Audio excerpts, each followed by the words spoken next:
If the Empire has this kind of power, what chance do we have? What chance do we have? The question is what choice? Run, hide, plead for mercy, scatter your forces. You give way to an enemy this evil with this much power, and you condemn the galaxy to an eternity of submission. The time to fight is now!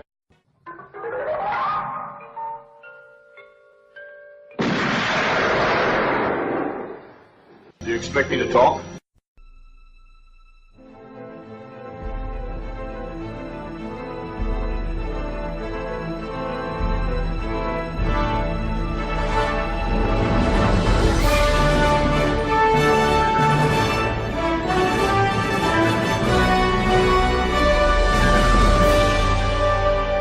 Hello and welcome to episode 95 of Do You Expect Us to Talk? I'm your host Becca, and as always joined by our rogue leader Chris Byrne, red leader Dave Bond, and gold leader Charlie Brigden of Movie Drone. How are you fine gentlemen doing? Gold, really? Sorry. No, I was sorry. going by the colours, not by the actual leaders of the people. Why, what's wrong with gold? It's alright, but it's a bit tacky, isn't it? Uh, I'm a classic, so red is almost my... He's gone bling. I knew I'd screw it up. Charlie, Never mind. I think you're gold. Also, Always C2 believe is a in bit your of a soul. You have the power to know. The worst You're thing about it indestructible. was he was probably promoted out of Red Group to get that, position. Yeah, I think the gold leader would be quite high up. He's in your Y-wing pilot, so... Oh, I mean, I don't know how it works, really. I don't know how it's assigned. I made rogue leader up, so... Is red always X-Wing? Mm-hmm. Is red leader always or red always X-Wing? Yeah. Ah, okay. Anyway, how are you? Anyway, I'm good. Sorry, I just completely nerded out then, and He was upset. Oh, I'm very sorry. it's all right. I was purely going by the colours. Apologise for being a huge nerd. No. I see. I completely missed what was my colour. I don't know, I called you rogue leader. Oh, okay. Well, okay. In other words, unemployed. In other words, loner. Going rogue. It's a bit like Reservoir Dogs, is it? Mr. Pink. Brown leader? What do you mean? You're brown Mr. Shit. You're Mr. Shit colour. Fucking Charlie Mr. Pink, I'll be happily Mr. Purple. I'll be Mr. Purple. Mr. Orange? Why do they call you Mr. Purple? Hey, baby. We're all fine. Yeah, we're good. But why are we here? And should we have come? Anyway, that's from a different series entirely. From a different evening. Is that a new one you've got planned? It's a good job because I haven't got any tissues at the moment. Keeping the British end up. Oh, bloody hell, I'm just ruining it all this evening. I'm very sorry, That's listeners. providing entertainment. Yeah. Dear. When we do our charity podcast, we promise none of it will be used for more tissues for Chris. He will buy his own at some point. How well known do you expect us to talk charity tissues How for Chris? vital are they, though? If we finished here tonight and you were suddenly like, you know what, right? Would you have to go to like the late night garage or something? Oh dear. Lube in one hand and like £2 in the other. Can I? It's like, quick, it's urgent. Well, I, for one, am very sad because we are nearing the end, reaching the end of our Star Wars retrospective series. Glad you clarified. Sorry. I thought we were moving away from smart. I just heard Becca say reaching the end. We're about to climax. That's not what I meant at all. What's happened to us tonight? We're normally so professional. Oh, dear. I'm just happy it's Becca's been smutty for once. I know, it's disgusting if you ask me. Oh, you didn't ask me. Fair enough. Oh my god. So once we've had the reach around, what's then? I really should be careful what I say in future. Oh, please don't. No. So tonight we review Rogue One, not Rouge One, as many people misspelled. Yeah. Shakes fist. Pissed me off with Rouge Nation as well, the fifth Rouge Nation. possible film. Everyone looked amazing. Everyone looked fabulous because they're all in rouge. Yeah. Fabulous, darling. That was a great film. Rouge Nation. I might have preferred Ghost Protocol, but they're both really good. Yeah, I think those two are probably at the top end of the Mission Impossible series. I'm looking forward to doing that if we come to do that. Well, that's the only way you would be looking forward to it, because if we weren't, you wouldn't be. No. Another one to add to the long list of. It's already on it. Don't worry. Series we'd like to see. I may consult with you guys on this list at some point. Projected for 2021. Yeah, this is it. I like how you guys have got your list and I've got like my own list, and it's like, oh, the two never meet. And it's like, well, oh. I've only filled the alphabet once, so Oh, fair enough. we've got quite a few to go. Anyway, so who's in Rouge One? Rouge One, we've got a fabulous cast of Felicity Jones, Ritz Ahmed, Mads Mikkelsen, Alan Tudyk, Forrest Whitaker, Jimmy Smits, Ben Mendelsohn, Guy Henry as CGI Uncanny Valley Peter Cushing, but we'll come to him later, and voice of James Earl Jones. Score by Michael Giacchino, script by Chris White and Tony Gilroy, and directed by Gareth Edwards, and released in 2016. Anyway, opening thoughts. Chris, what did you think of this movie upon release? Well, I thought it was okay. I was kind of disappointed walking out. I thought I didn't think much of it until like the last third, and my opinion of it is basically kind of like it's not really changed from that really. Not to say it's not a bad film. I do actually. I think it's pretty decent really. It's just I just couldn't get involved with anything up until like the last third. I think the last third is really really good. I think the main problems for me. Sorry to sound like a negative Nancy. I was all negative Nancy all last week, so I won't say too much just being about contrary. it. Yeah, no, but it's hang on a minute. We got Back to the Future coming up. He's not going to shit on that, is he? God. No. Well, put it this way, Back to the Future's like number 3 in my favourite film, so I'll probably be all right with that. But no, I generally think it's a little case of the characters are a bit underwritten, and I think the two leads are miscast. I personally think that, and yeah, the problem is I personally don't feel any connection between any of the characters. But that said, it looks great. I think it's actually directed really well. Despite all the post-production stuff that's happened, it still comes off as looking like as something complete and a good spectacle. And yeah, it's I think the last third is really really great. So yeah, there's my opening thoughts. I never find it a particularly good sign when I walk out of a film and can't fucking remember anyone's name. It's all right if it's a Tom Cruise film, because I just tend to call him Tom Cruise, whatever he's fucking playing. But yeah, Tom Cruise runs some stuff. Jin Erso was the only new character names apart from K2SO I could remember, and K2SO I couldn't remember until I watched it again this time. If you like, in that I remembered it at the time, but I haven't seen it for a while, and it slipped out of my mind. It's a beautiful looking film. It's the sort of thing I like to see them do with the. Well, they were calling them anthology films, but the Star Wars stories that they're looking to do every other year. This kind of treads a very fine line in that I don't want to fill in every plot point that we ever missed, but this seemed kind of an apt one to do. You know, a couple of lines in a crawl, and it's like a heist movie. Having said that, in the run into it, I was expecting Ocean's 11 in space, and it isn't. It isn't quite that. It doesn't have that verve. I was thinking what more else like to say? 30 dozen, really. Yeah, okay, yeah, possibly. It is pretty much Star Wars does the Dirty Dozen.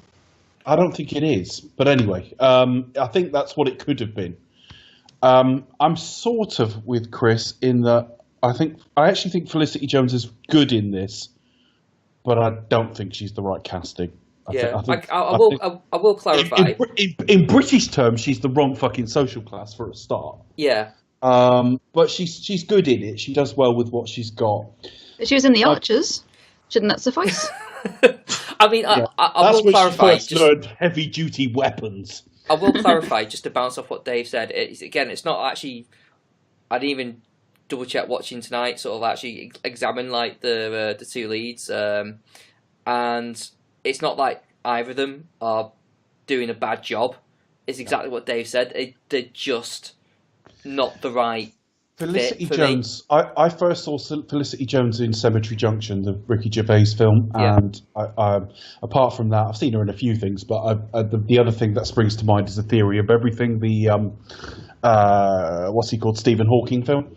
Now, she's best as Daddy's princess as a character. That's the best casting for her, and I don't even necessarily mean spoiled. I just mean whatever image that sort of conjures up in your head. But she's fine. She's fine in it. The biggest problem I've got with this film is I walked out of it and I couldn't remember anyone. The characters did fuck all for me. I didn't care when they died at the end. And in fact, when they finally head off to Scarif, there is a sort of let's assemble a load of people because we got to have some as fodder. I like the film more than that's coming across, actually. And one thing I will say, it's got one of the really great Act 3s we've ever covered. Because Act 3 is normally my weakness, because what we tend to cover is a lot of films with action in it, and everything storytelling turns off, and you get a load of like really uninspiring action most of the time, even in great films. Guardians of the Galaxy 1 springs to mind, the first one. Didn't give a shit about the last half an hour of that film, as good as the film was. This has a really great Act 3, but having walked out, only differentiating it from The Force Awakens in quality by that aforementioned character thing, I revisited it yesterday, and I'm bored until Act 3. I don't hate it. I think it's quite a good film. But I'm bored until Act 3, and that's because the characters aren't taking me with them. There's some funny lines in it. It looks great, but yeah, I could have happily had that as like a 20-minute short and just the third act. Did you think it could have been shorter? I don't think it noticeably dragged, actually. I mean, it's a very well-made film. I mean, it doesn't drag. I mean, it's about 2.25 hours, I think, and it's fine. And when I say I'm bored, I don't mean I'm falling asleep. I just mean I'm not as engaged as I'd like to be. Yeah. And I don't watch Star Wars films in that vein normally. The week before we did The Force Awakens, and it had me. It had my undivided attention. I wasn't drifting. I was enjoying it. On first watch, I had similar experiences with the two, but The Force Awakens is settling much, much better in my mind over time. And Rogue One, apart from the last sort of half an hour, feels a little bit kind of, I don't need it really. I really like it. Probably predictable for me, really. I recognise issues with it. I think it takes a bit of time to get going, and the characters are probably not kind of drawn as strongly as they could. But I think maybe that's because of the kind of slightly different approach they took in this, where it is a war film more than any of the other films so far. And the kind of shades of grey they're trying to show here, instead of what we're normally used to with Star Wars, which is black and white, black and white, black and white. I think it's definitely got, and the third act is amazing. As I said, I think it maybe takes a little bit of time to kind of get going, but I'm with it all the way. I really like the characters. It's great for representation as well, for some of the other people of colour in it, and obviously Felicity Jones up front as the star. I don't really have a problem with any of the acting. I think maybe Diego Luna, because again, his role is fairly underwritten, but again, he's not. He's even on. It's kind of like looking at where Han Solo was in Star Wars when we met him, and then he's a kind of a few more shades darker than that, really, which I think is interesting and maybe doesn't get pulled off as well as it should be. But otherwise, yeah, I really like it. Yeah, I've always felt his role needs to be someone who's a little bit more movie star, because I think he's a good actor, but he's more like what they call character actor. Yeah, but I think that's the point, because they're all character actors. Even Felicity Jones, she's not really a movie star She's not. per se. No. So I think telling the story, and it needed to be an ensemble piece, and it needed to be character actors and people that weren't movie stars, because this is, I guess, being where it is, there's a spin-off from Star Wars, so where you've got Harrison Ford and what have you, and who is a big movie star. It's kind of showing the other side of things, which we don't kind of usually have time for in the normal films. No, I really like this one. I would try to argue, probably not as succinctly as yourself, but this is kind of more, for me, I kind of saw it as more of like a war movie, but it just happens to have a Star Wars banner. So it's not really kind of like a Star Wars movie featuring a battle. It's like a war film that just happens to, be in the Star Wars universe. And I found that once I saw it that way, I enjoyed it a lot more. Because I was thinking, well, this is, obviously there's no Han Solo, none of the actual characters in the original series, obviously because this is leading up to that. So it would obviously make no sense. So I kind of thought, okay, going with this one, it's not very like a Star Warsy kind of movie. That sounds really sad. But then I thought, okay, I'll see it in the prism as like a war movie, and then hence you mentioned Dirty Dozen it later, but it's a kind of here's a Teddy Mark, kind of really outlandish, unexpected act that the team have to make, against all odds, and they pull it off, kind of like a raid movie almost. And once I kind of saw it in that prism, I really enjoyed it a lot more.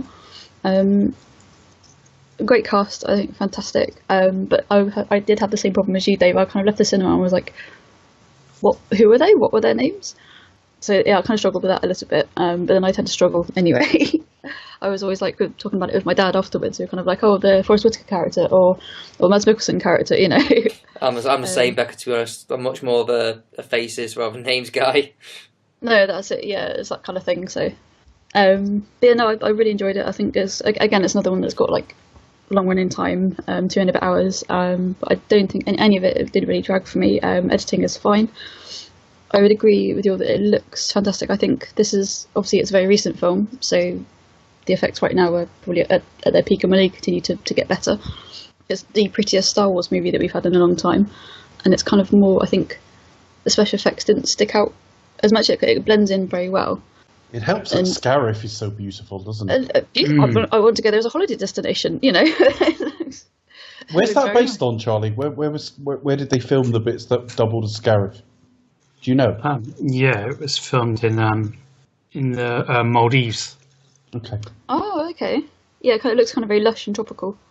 Well, it was till the Death Star shot it, so I won't go. Was it? Yeah. I'm not going to the Maldives now because. No, I'd like to go there prior to being destroyed by the Death Star. Yeah, the cast are all brilliant. Again, you've got a kind of very sort of British American wide range all over the globe. And like how it draws on a lot of like original production images and art from the original Star Wars movies, and a lot of George Lucas's original ideas for the Star Wars series and what they would become. No, I sort of really enjoyed it. Now, this film had a slightly controversial thing of reusing. Well, not reusing. There is a reusing element. Obviously, we'll get to that. But obviously, it's created new performances from, in one case, an actor who's passed away, in another case, an actor who's since passed away, but at the time was decades older than in this film. What did we make of this, both as a way forward, both in how they did it and as a sort of way forward for this happening more in cinema in the future? I think for this particular story, I don't think that. Well, I'm fine with both of them, and I think technically that they're pulled off really, really well. I said some really vicious comments about some of them, and I think they look really good. But while I don't necessarily think that the Princess Leia, it was a good end. It was a nice one for the ending. It wasn't as necessary as Tarkin perhaps was. I mean, I know they could have they could have just used the guy as cast, but he was such a huge part of Star Wars, of the first Star Wars, where the fact that he was the main villain there, not Darth Vader. So to kind of have him kind of not in the foreground like this would feel like something missing. And also, I really fucking love Peter Cushing, so it's kind of great to see him again. I was just really weirded out by the whole. I agree. I would agree that he is totally necessary to the series. And to have someone like Guy Henry, I think is really good. I mean, he was known as like Holby or from ER or Harry Potter, the last 2 Harry Potter movies. But it's very clever how they did it. But I just think it did go a little bit uncanny valley for me, and it did take me out of the film. I was like, he obviously looks too real to be real, if that makes sense. And I was kind of taken out a little bit. Obviously, at the end, CGI lit, I think, because it's brilliant. The technology behind it is fantastic. But it just, for me, I'm sorry, it just kind of broke the fourth wall and took me out of the moment. I'm kind of with Charlie here. I just really enjoyed having Peter Cushing back. It was just just felt kind of nice, and I thought they pulled it off really well. My only really thing, I mean, I wasn't too bothered about getting technical of like, oh, maybe the technology isn't quite right. That kind of thing doesn't really bother me, but to go on that, I do wonder how this will age in about, say, 10 years. 10 years or so. Like, the technology might go, like, sort of takes to a place where this just looks really, really tacky. But I guess they can just rejig that anyway. But kudos to the guy who actually played Peter Cushing, or did a Cushing impression, because he was pretty much spot on. The voice, yeah. Yeah. Yeah, really, really good. Especially when he like rolls his R's. I've got mixed feelings, because when you say I don't know how it will look in 10 years, Chris, I think I can answer that. It will look horrendous. Yeah. Because, I mean, it just will, because it doesn't look great now. It looks good until they fucking move.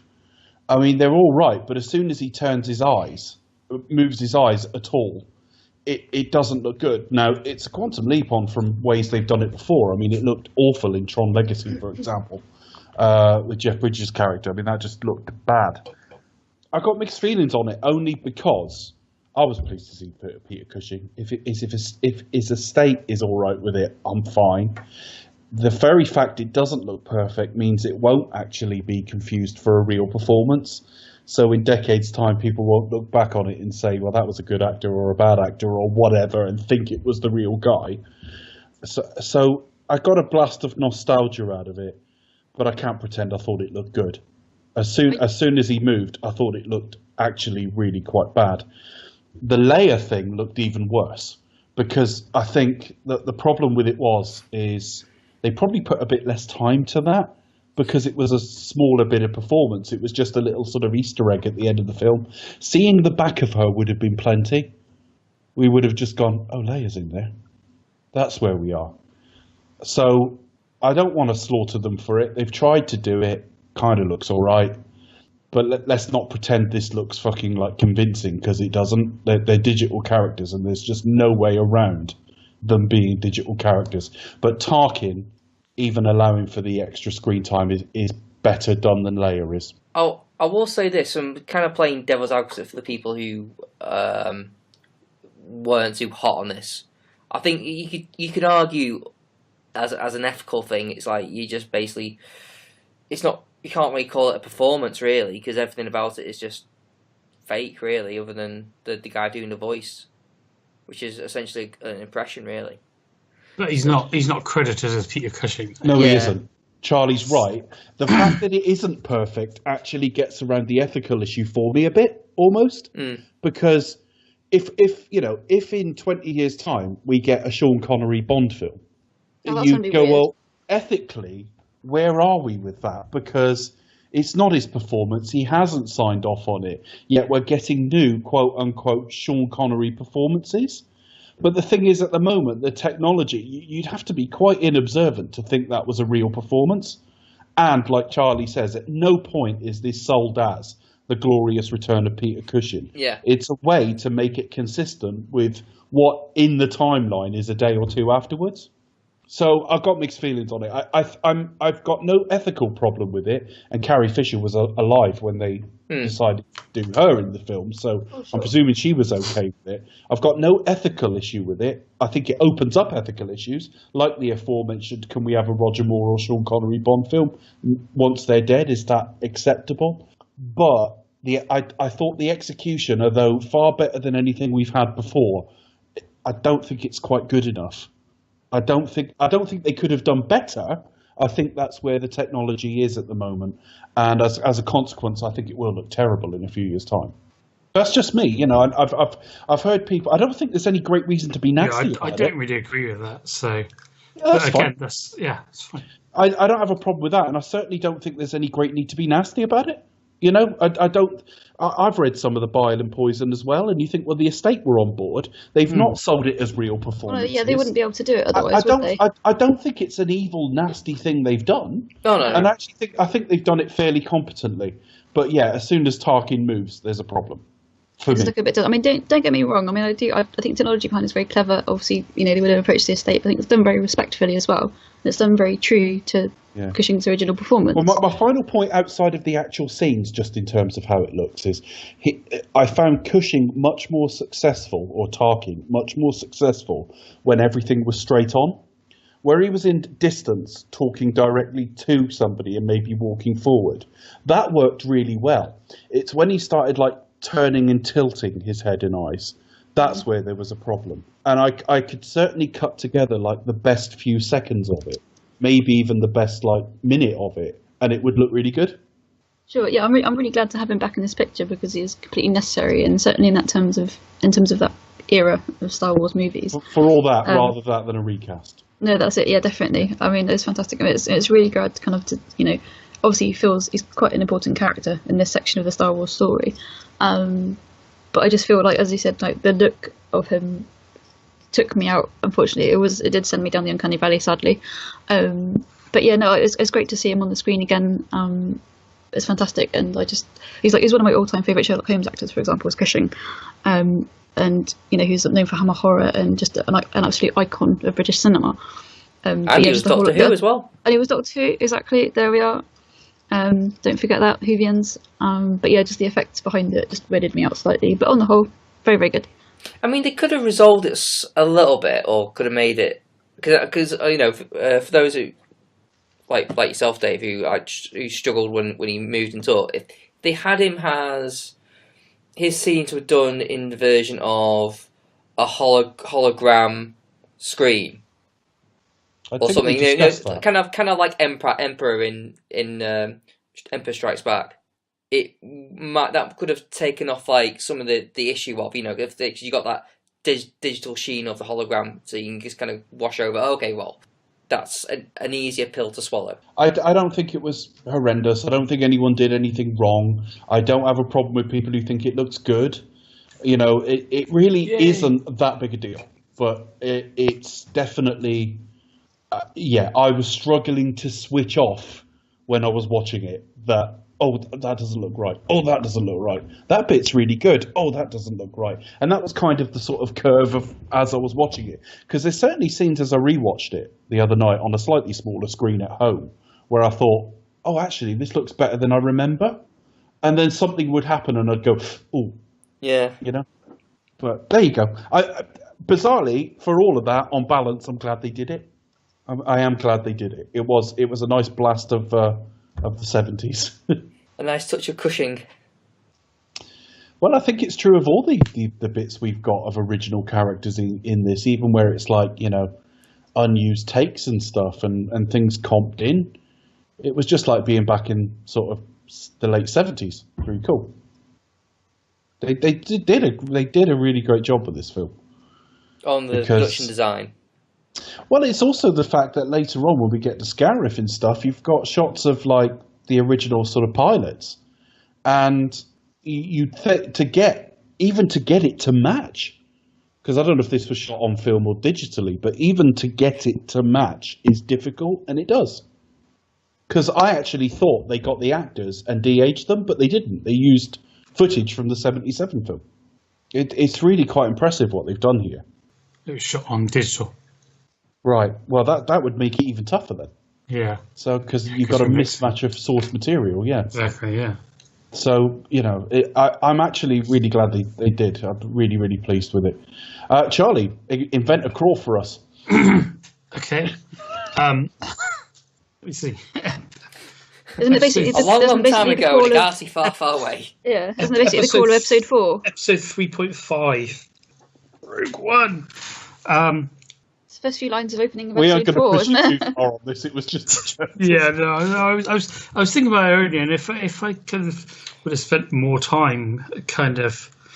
War soon. The galaxy is now in full control of the Empire, who are preparing a deadly superweapon to cement their grip on the systems, on the many star systems. The Empire, they're a bunch of shit. Yeah, they are. They're not very nice. I mean, look. I mean, to be honest, like they kind of do the opening call as a scene because it's the opening scene. They introduce who. Fuck, what's her name? Jyn. Yeah, Felicity Jones. Felicity Jones and in a call though, would you? Meanwhile, Jyn Erso's parents got killed. Jyn Erso's mum was killed, and she went off with Forrest Whitaker. P.S. Blue milk. You know? Mads Mikkelsen became. You'd get like the Empire have taken scientists, the scientist, you know, the chief, to build a deadly weapon. While a child, Jyn Erso, has been. It's taken all these years since episode 3 to build because he's very fond of like card nights, and they keep downing tools to gamble. Because we had to translate from those guys that just click. Because the problem is, you go straight from that scene and then like to how many years later after that when she's grown up and that. So Yeah. it's kind of difficult to kind of do a call. A desperate rebellion has turned to young Jyn Erso, daughter of the main technical designer of the Death Star, in order to have her appeal to her, or I don't know, steal the plans for this ultimate weapon. There you go. That's not bad, actually. Help restore freedom to the galaxy. Diddle, diddle, diddle. P.S. Luke's farming. Yeah. And doesn't the camera look up? Yeah, I know up. they've got a real taste for it now, haven't they? They're It's like, the first time a camera has ever panned up in the history of I cinema. know they're just like, we can set a new trend here. Space goes that way as well. Let's have a look. Space goes up instead of down. It's quite a disconcerting shot, that opening one, for me, Because because the sort of rings appear. yeah, but with the shadows and everything, they've done it to make it resemble stars clearly, and to those opening shots. So trying to work out why it's all square, and then when it slowly kind of pulls out, you see the little shuttle and stuff. I was like, ah. This is what planet is this? We're going down to basically see young Jyn Erso's family with her father Galen. I don't know what the mother's called. And She's To called Lyra. be dead in 5 minutes. The planet is And- Lam. Right, and it's kind of like Tatooine if it was cold and volcanic. Yeah. In that it's a very similar living arrangement to the moisture farm on Tatooine, but it's in a much blacker, darker, colder environment. And they've basically come to get Galen, because Galen was some kind of weapons designer or something. Are we discussing this film in a sequential fashion? Yeah, we got right on with it. Join in if you like. yeah. This is, because We thought we'd go off format because this is an off format film. So final thoughts, everyone. Fun facts first, come on. He was originally there to design the Death Star, or to work on the design, and then he went off. Then they got problems. So that way, Krennic had to go and grab him because they needed to get it online. Yeah, there's bits in it they can't figure out, and he's effectively taken by force, isn't he? Yeah. And her mother's shot, and the blue milk goes undrunk. Yeah, he's basically an ultimatum of like, look, either you can come and work for me, and your family will be taken care of, and you can live in life in luxury, or we'll just kill you and take you anyway and carry on, or whatever the plan is. But yeah, so he shoots her mum, although after she tries to shoot him first, and then after abandoning her infant child, though, which is kind of like priorities. Jyn runs to It's kind of like Roger Moore's iceberg in View to a Kill. Yeah, she gets in there and like fingers Miss World. Hang on, no. Oh, it's not exactly like the iceberg, all right. But it's a rock with. It's a rock with a It's a door in fake it. rock. Yeah, it's not an iceberg, and Miss World's not in there. And there's no Beach Boys to be heard anywhere. No, And at no point does she invent snowboarding. no. And it's not 3 days to Alaska, so let's get it on. Okay, so it's not that like View to a Kill, but you're right in that it's a hidden hidey hole. It's a panic room. Yeah. So then she stays there while he's taken off. This also introduces the Death Troopers as well. Who I thought looked really cool. Yeah. Yeah, they look pretty nice. Yeah, Gareth- shame I don't see much of them really. It's kind of like kind of like a cool concept. Yeah, Gareth Edwards specifically cast people that were kind of like really tall and thin, so they had a different kind of Did he look silhouette from your average stormtrooper. What are they called They have again? a sorry? totally different Death physicality. Troopers. Right, okay. Do they class like what the difference is? Yeah, one's for storming and the other one's for Death. deathing. And then For you got deathing. one's for sanding. And The other one's for flaming. one's for cloning. Well, I'm guessing they're just like special forces kind of thing. Yeah, of course they are. And also, I don't know if it's just like when people get into power in the Empire, they suddenly decide what color their troops will be. I do wonder if it's that, if they've just got them hanging on pegs in a wardrobe. Where is it we're going? It's quite dark there. These will be ideal. Do you think there's like quite a camp like general who's got like a load of pink stormtroopers? We'll go with the yellow ones today. They just look like Crichton in the nude. Beige. Beige. Oh my god. Yeah. Sign up for this and send me to Alaska. Yeah, this is quite harsh. So her mother gets shot right in front of her. Her father's stolen. This film is quite grim. It's very depressing. Everyone dies. Spoiler alert. But yeah, it's not like that. There are moments of brevity, but like this film starts off quite dark and just gets even more bleaker as time goes on. Indeed. So enter Forrest Whitaker. What do we think of Krennic, by the way? I thought he was really good. Krennic. Oh, I love Ben Mendelsohn and everything. Mendelsohn. Yeah, he's a great actor, Amazing. and he was very creepy in this. Got a long way from Neighbours. Yeah, I mean the thing I've seen him in most recently, well apart from this, because I watched it last night, was a Netflix original series called Bloodline, which I've mentioned before on the show. I don't know if it was Ben Mendelsohn I was talking about then, probably. Yeah, it was, because he was in The Dark Knight Rises. Yeah, The show itself lost me about a third of the way through the second season because it was really slow. But he was like the black sheep of the family and a real troublemaker, and he was just phenomenal in it. Is it kind of similar to how he is in Animal Kingdom? I've not seen Animal Kingdom. Oh, you should. He's really good in that. Well, Yeah, I think it's a good film. No, Anyway, it's on the to-do list, but no, I haven't seen it. But yeah, no, he's really, really good in that. So I was really happy with him here because there's always shades in what he's doing. And you need that because he's both a bad guy and sort of a victim in this film. So really good casting, really happy with him. He's kind of like Milton from the Office Space. I don't know. Maybe that's a bit harsh. Okay, I was picturing Millhouse till you said Office Space. I think I misunderstood. He just feels like constantly getting screwed over by superiors. Just like I feel like the Death Star to him is like his version of the red staple. It's like my stapler. Right, you know, he just wants credit. He's trying to constantly screw them over anyway, so it's a vicious circle, really. If he could take all the credit, he would. Yeah. I could have done with more moustache twirling, theoretically. Obviously, because he hasn't got a moustache to twirl. No, yeah, he did need a big tash to twirl, didn't he? But I think he's got his cape. He's got his cape, hasn't he? So I thought I'm in kind of two minds a little bit with him because I do think he's a really good. I mean, I love Ben Mendelsohn anyway.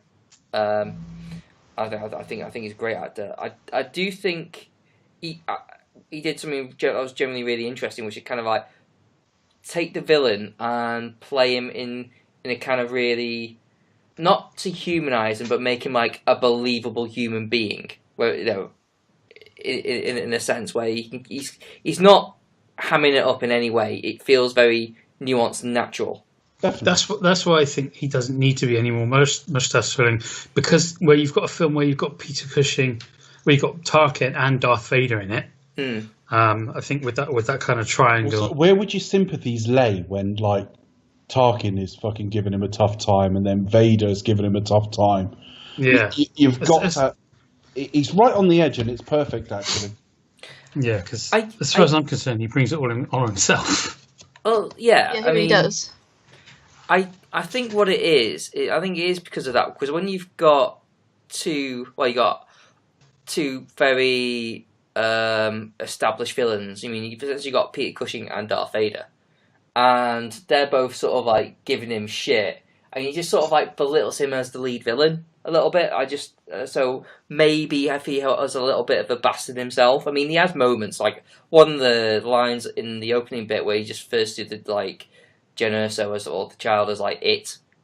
You know, it's not even get the child. Well, I guess that's the thing, because going to that line that we were discussing before we actually started with it, his aspirations are such a key thing in this film, and he's much more of a businessman than a leader. He doesn't have what it takes to be the kind of leader that Tarkin is, who is the person he wants to replace. So I think that's the whole point of him, that he's never going to get there.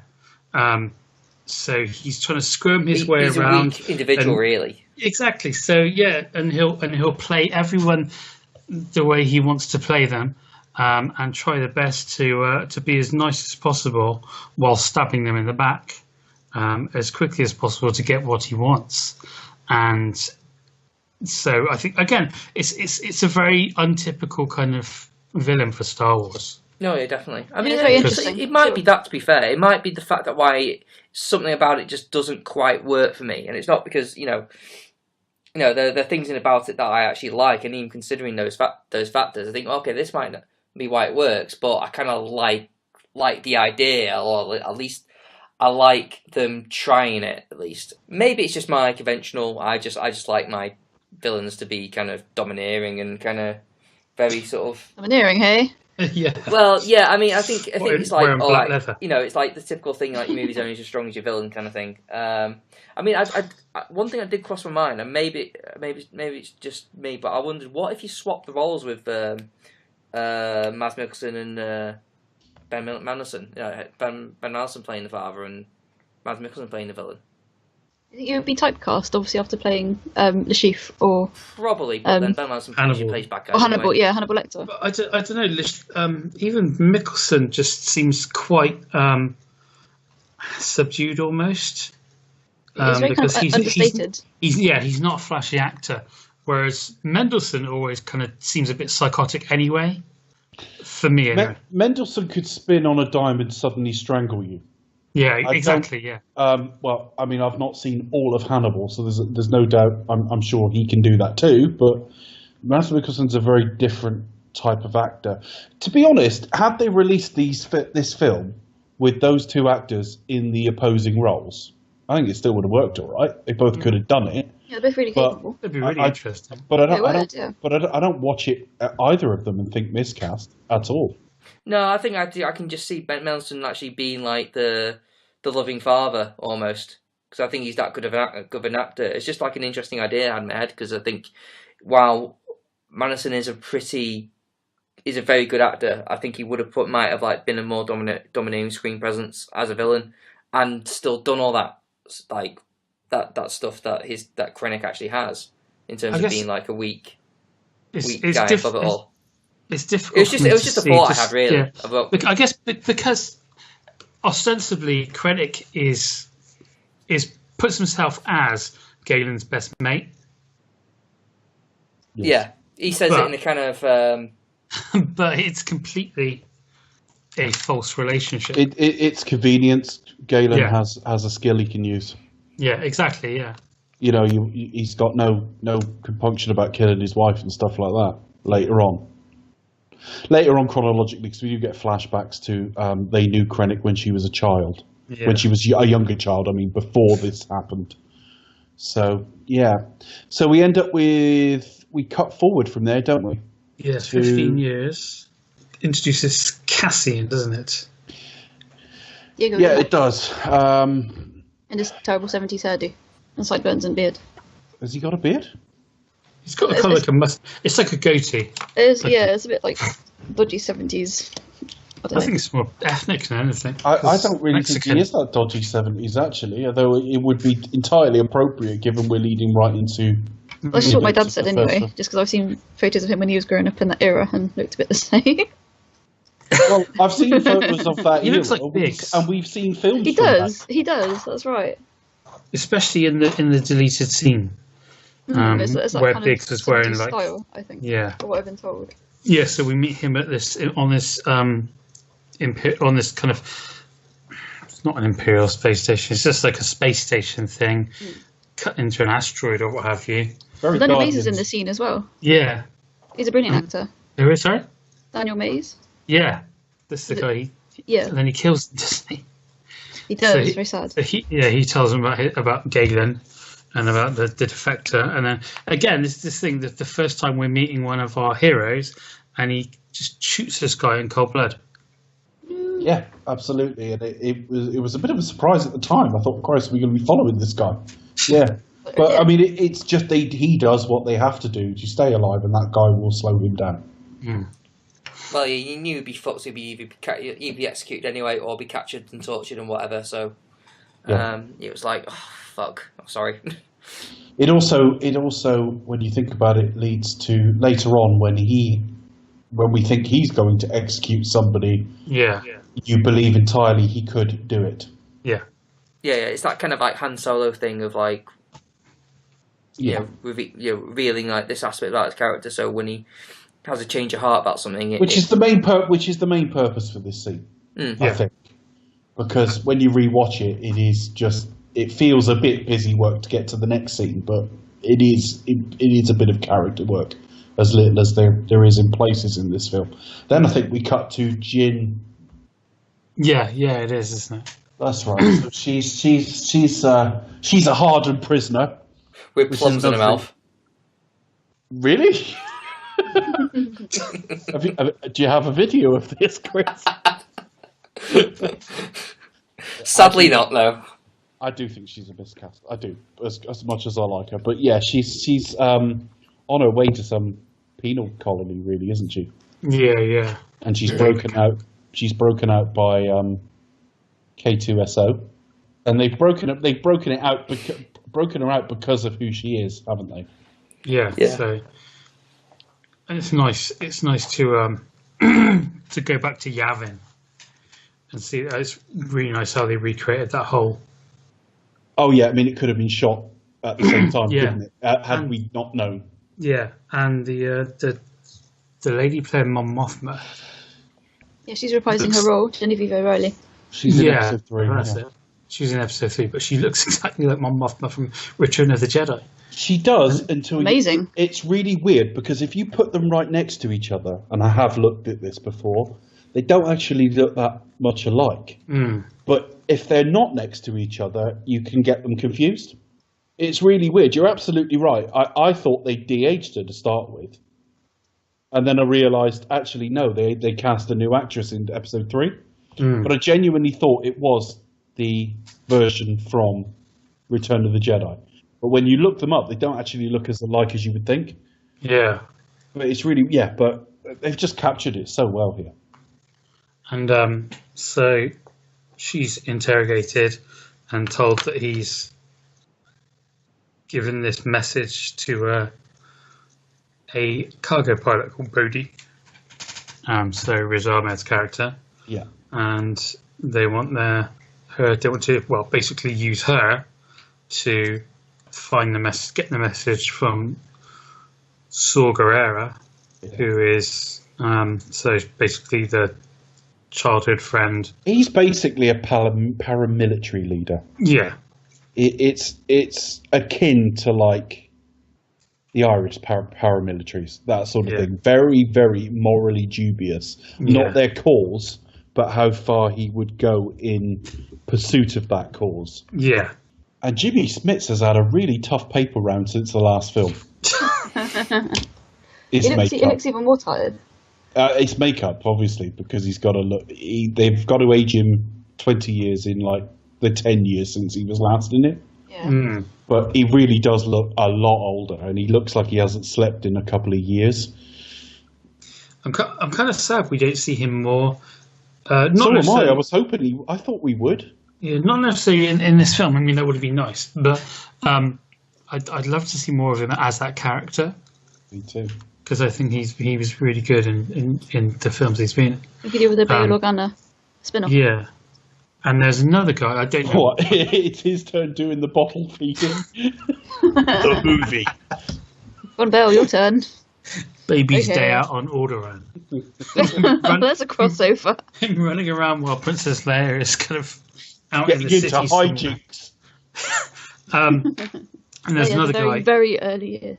This other guy who basically looks straight out of the 70s, like he looks like you would have seen him in episodes of Sweeney and the Professionals and stuff like that.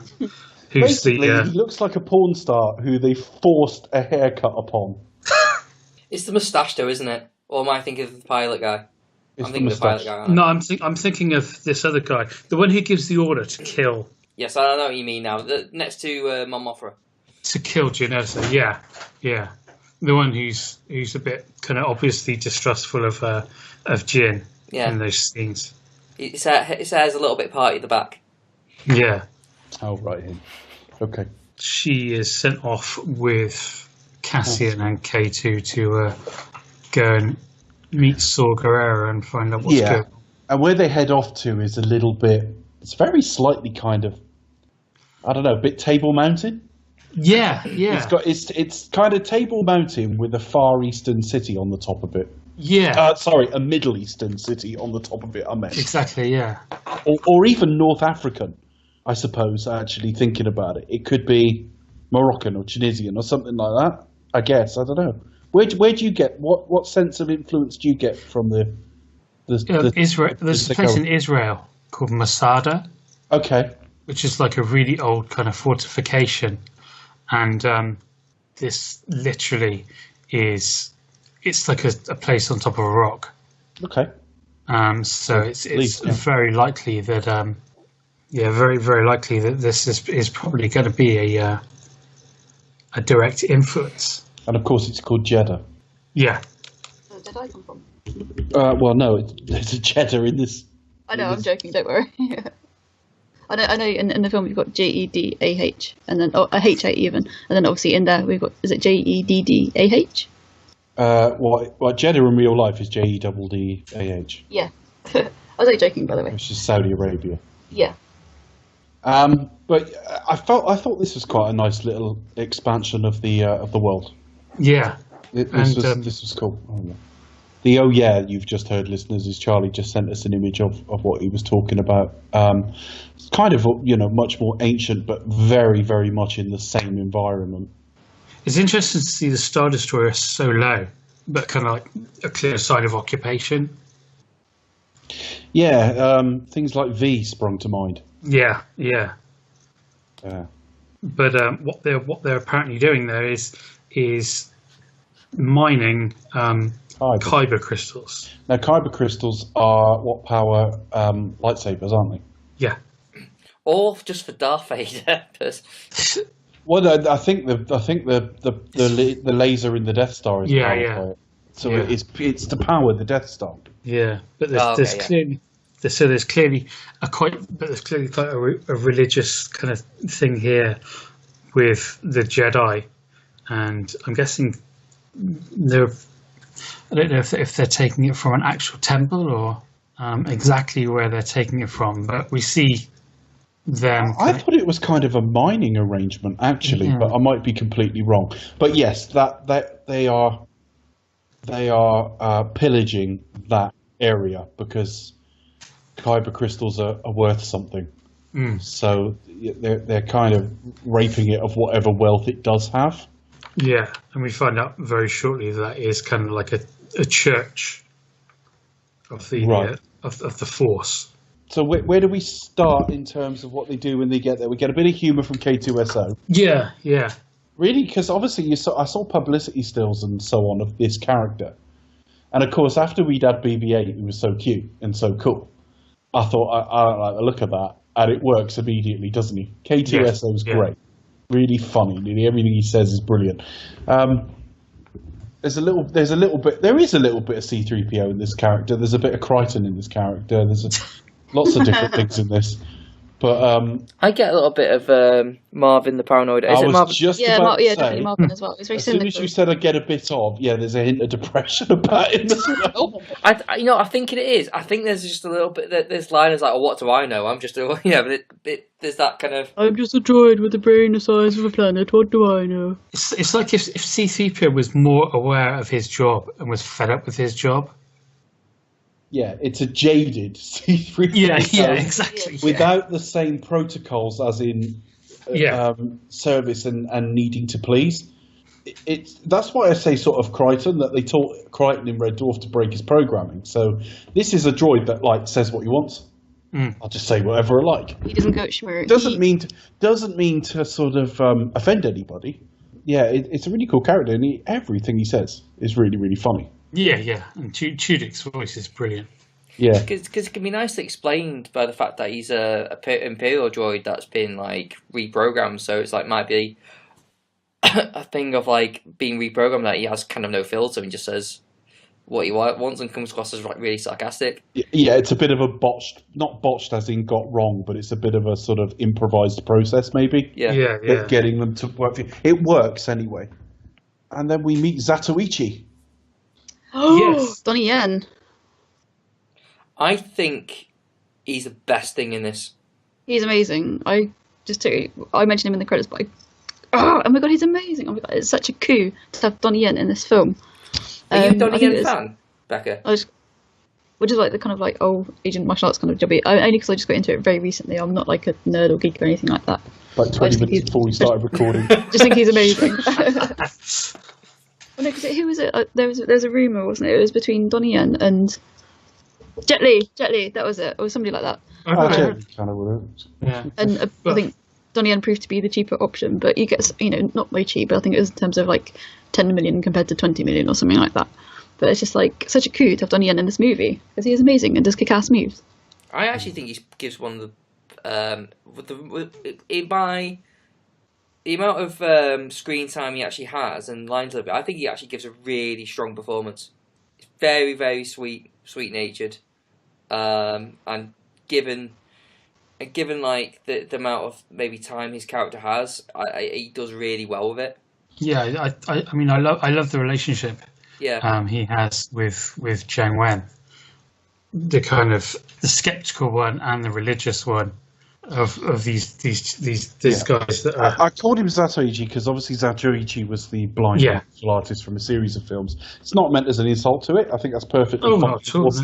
That's the whole thing. I think that's where he draws inspiration from, wasn't it? Because it was Donnie Yen's whole idea to have his character blind as well. Yeah, without doubt, that's where the idea comes from, I'm sure. But he's basically a Force-sensitive martial artist. His interpretation of the Force, or his manifesting of the Force, is not the same as a Jedi. Now, it has a lot of the same effects because he sees things before they happen and he can dodge laser fire and all that kind of thing. So it's not that different, but it's nice to have variation. And I think that was probably one of my favourite things about this film. That if you're going to broaden out this universe, you don't want to get rid of the Force, but you can't just have everyone switching on lightsabers in every film you do.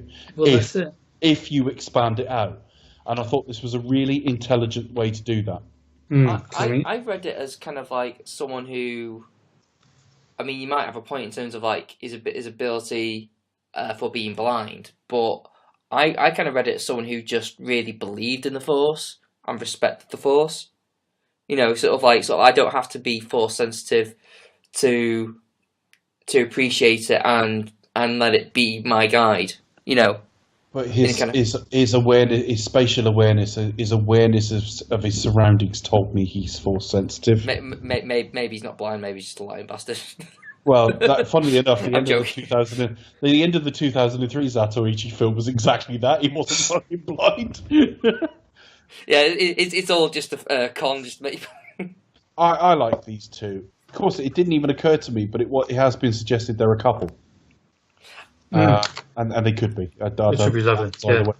I don't think they are. I mean, I think I see what you mean. I think they kind of work in the similar situations that couples do in terms of like they complement each other.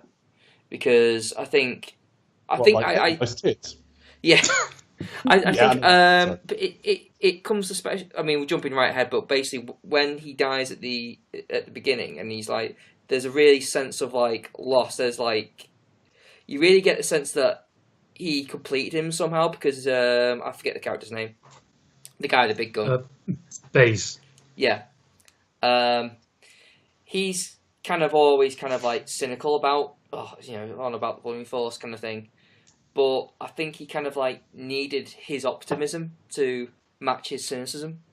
So without his optimism, he feels kind of lost. So I think from that aspect, they're just two people just like kind of hang around together because they kind of complete each other in some sort of weird way. That's how I read it. Almost kind of like as if brothers, you know. Yeah, we're getting evidence of suicide bombings and things like that as well. Yeah.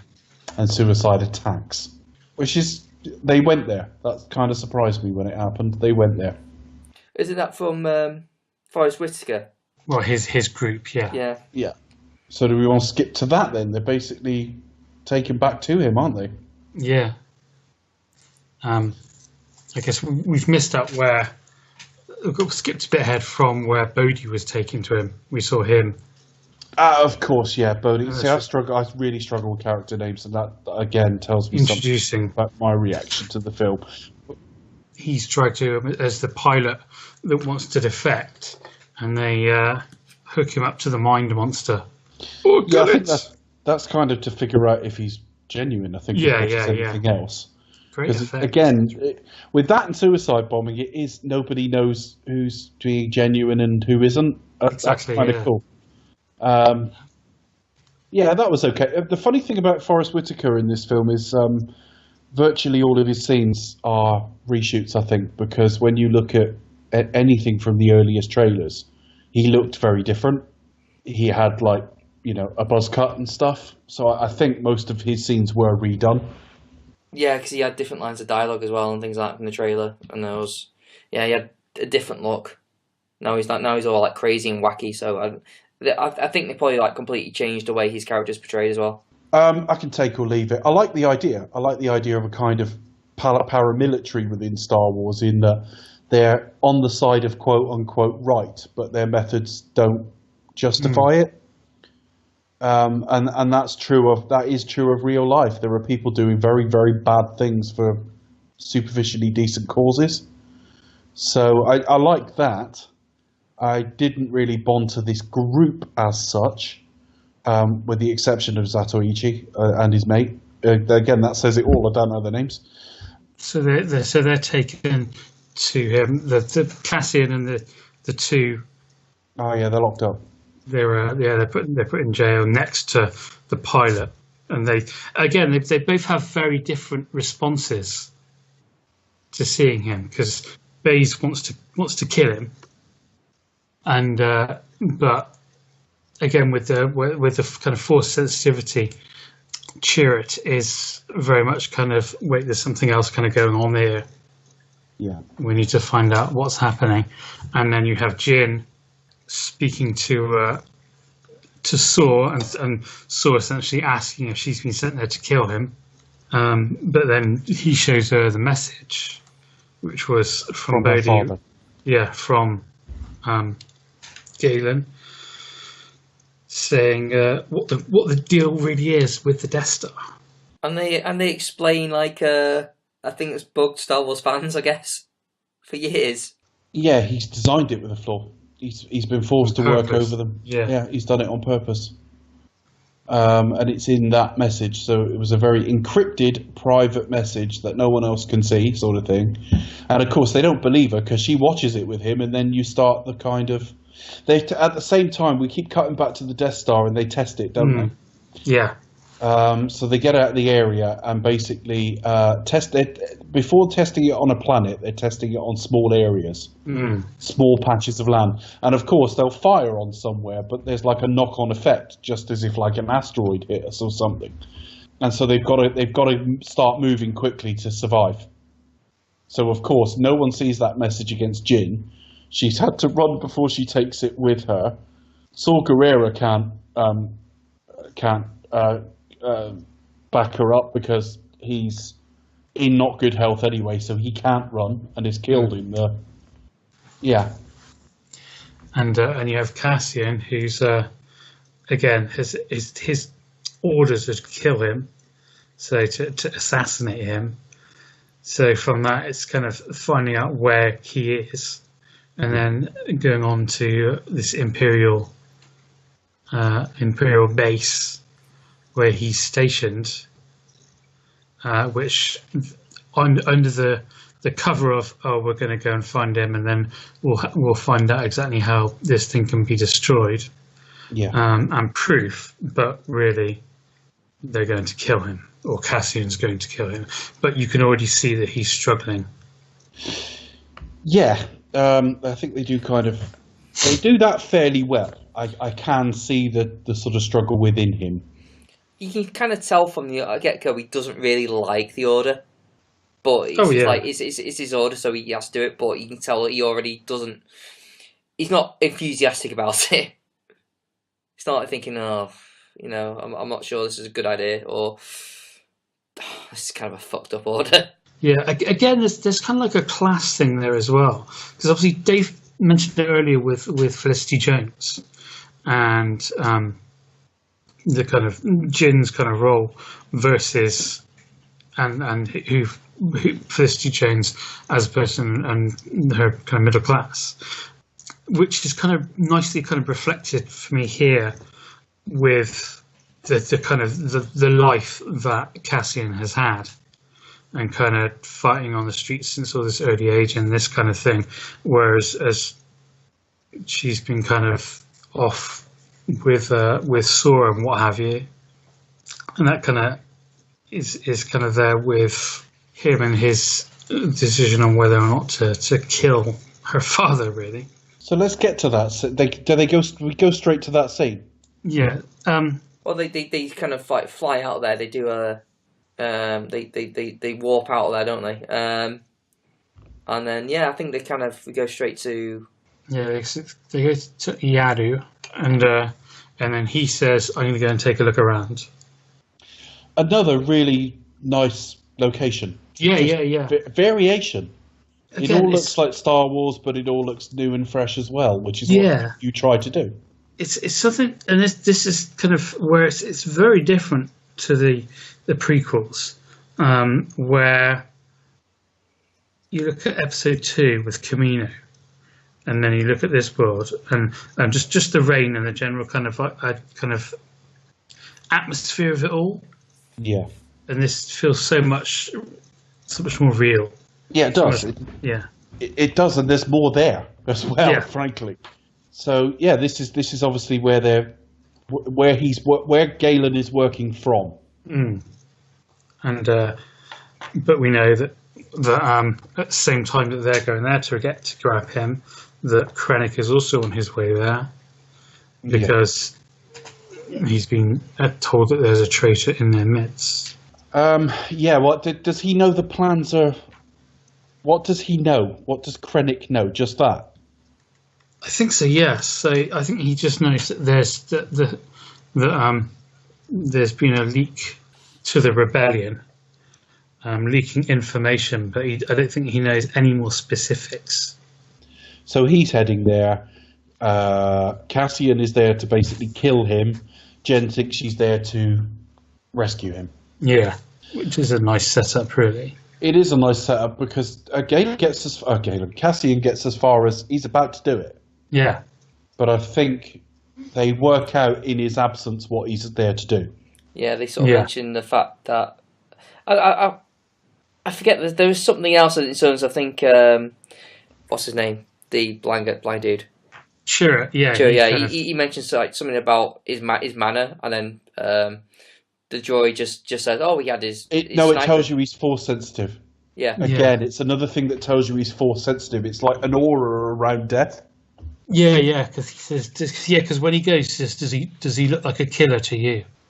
It's an aura that you can see around someone who's about to kill, or something like that. So yeah, there's no doubt he's force sensitive. So at the same time, she's trying to fight her way up onto climb her way up onto the platform where Galen is and where Krennic lands, in order to like basically give them a hard time on who is the traitor. Yeah. So I think as Cassian's about to fire, he noticed Jin's there.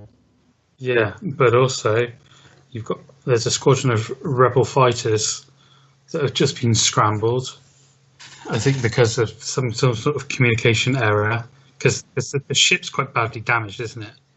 Because it actually does kind of crash down on the surface. Oh, they send help, don't they? Yeah. Yeah. So and then they end up killing Galen accidentally. Yeah, he gets them in his crossfires. He's about to do it, but he sees them actually try to save the lives of his scientist staff, and he's kind of like, you can tell. He decides then he can't do it because it's like he's actually a decent guy. He's not letting these people getting shot unnecessary, but they still get killed anyway because Krennic's a bastard. So, but yeah, that was just a nice little sort of character beat where like it's kind of realization that I can't do it because he's a good man. I can't go through with it, and then everything that kind of happens. But yeah, so all the rebel fighters bomb the base.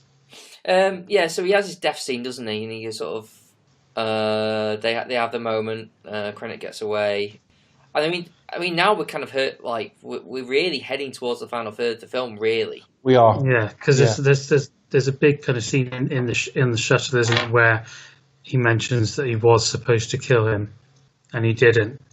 And I think that's where he kind of talks about his background and that kind of thing. And then there is a bit of a falling out between Cassian and Jyn.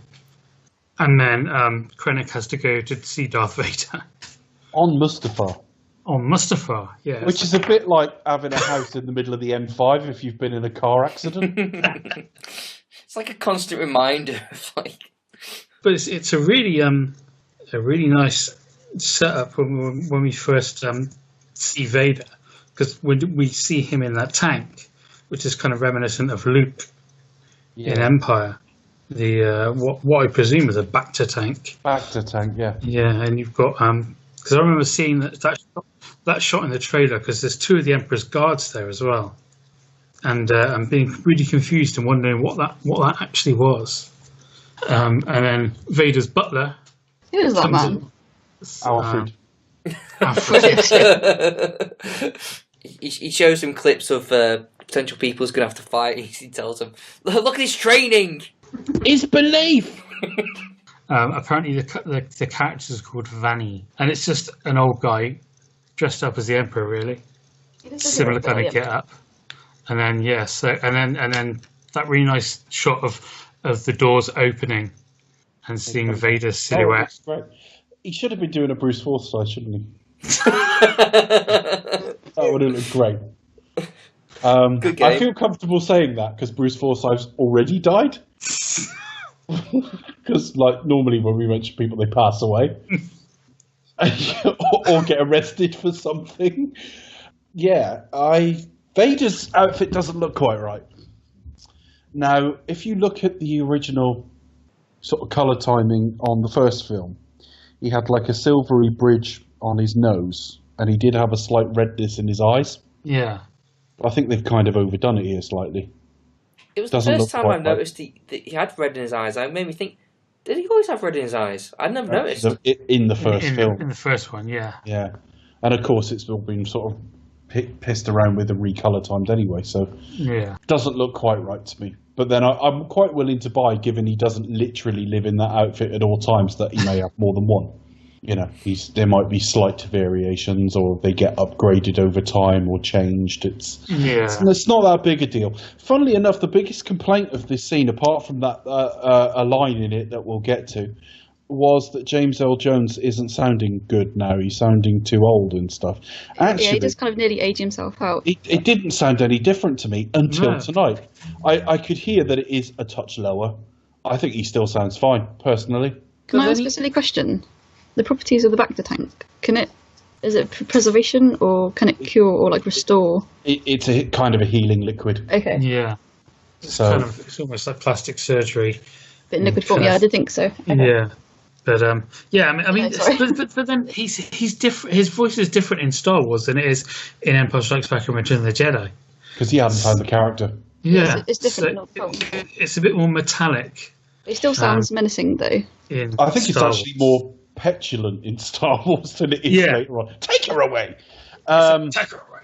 But it's angrier somehow as well. But I do think I could hear it tonight. But I've seen this film a good few times now, and I haven't heard it before. And it's not dramatically bad. It's not like when Sean Connery did that Bond video game. Oh, God. And it sounded decades older.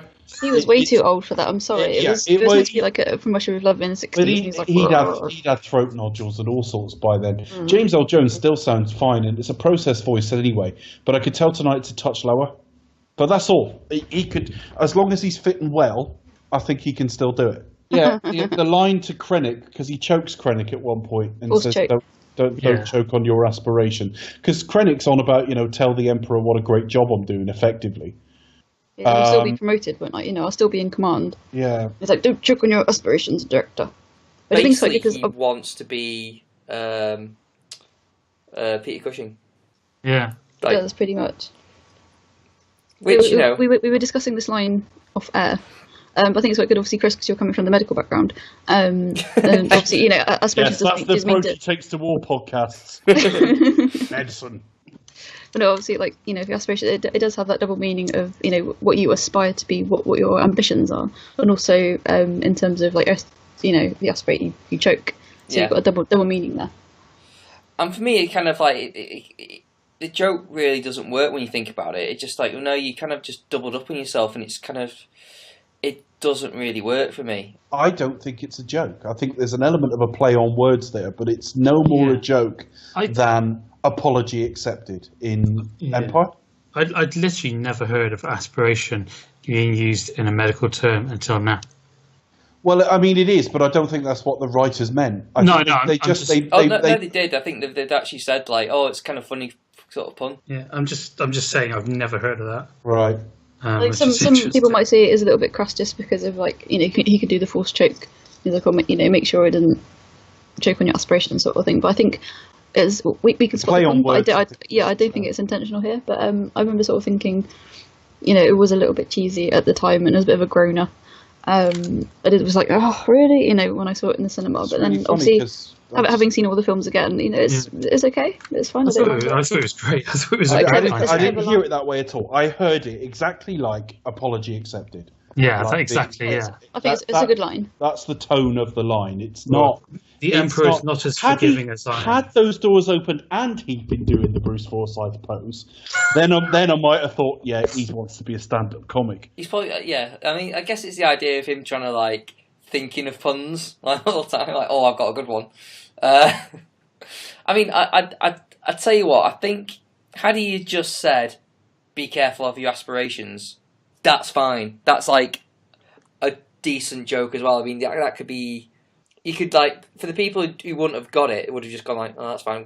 They wouldn't have noticed. And people who did would have gone, "I see what he did there." So I myself think that's probably a better line.